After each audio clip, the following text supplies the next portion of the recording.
Truffles.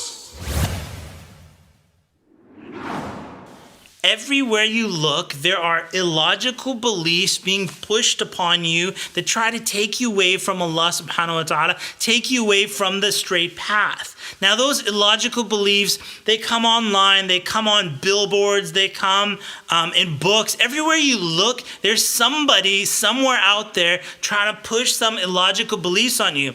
Now, these beliefs don't make sense. Okay, we understand that. They don't make sense. However, the packaging of these beliefs looks really pretty. You know, their website graphics look really nice, and the book cover is really good, and the ink and paper is so soft to the touch.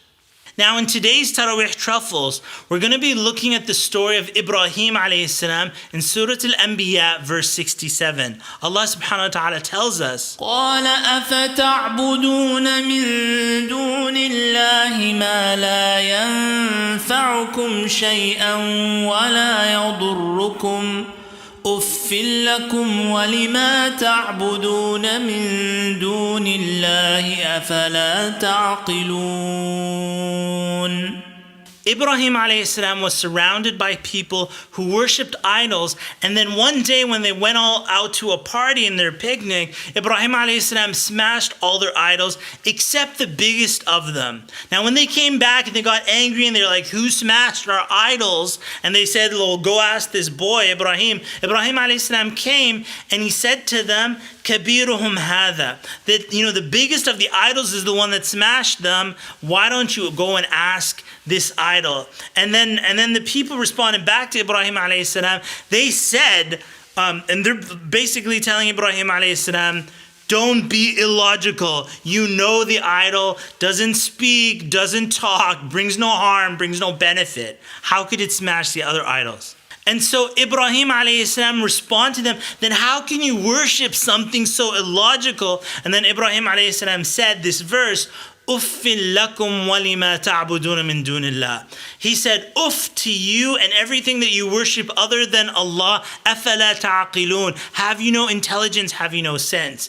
One of the key arguments or one of the key beliefs that people start going around telling others is that this whole world and everything in existence and you and I and everything came by accident. Came by accident. And then so if it came by accident, therefore there's no God, and therefore we don't have to worship Allah, and we can do whatever we want and live like animals and everything would be great, and we'd have a big party until we die, right? That's the argument, this whole thing that everything came by accident, there's no God. It's an illogical belief, and let me show you why it's illogical.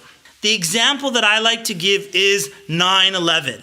Okay, on 9/11, an airplane went into this building, went into World Trade Center, Tower number 1, and then, somebody could have stepped back and looked at the plane going into the building and said, that was an accident, right? It wasn't an act of terrorism, that was an accident.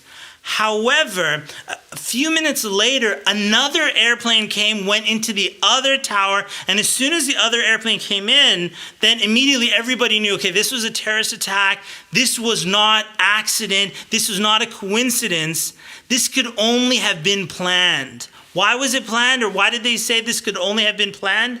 Because it was too perfect.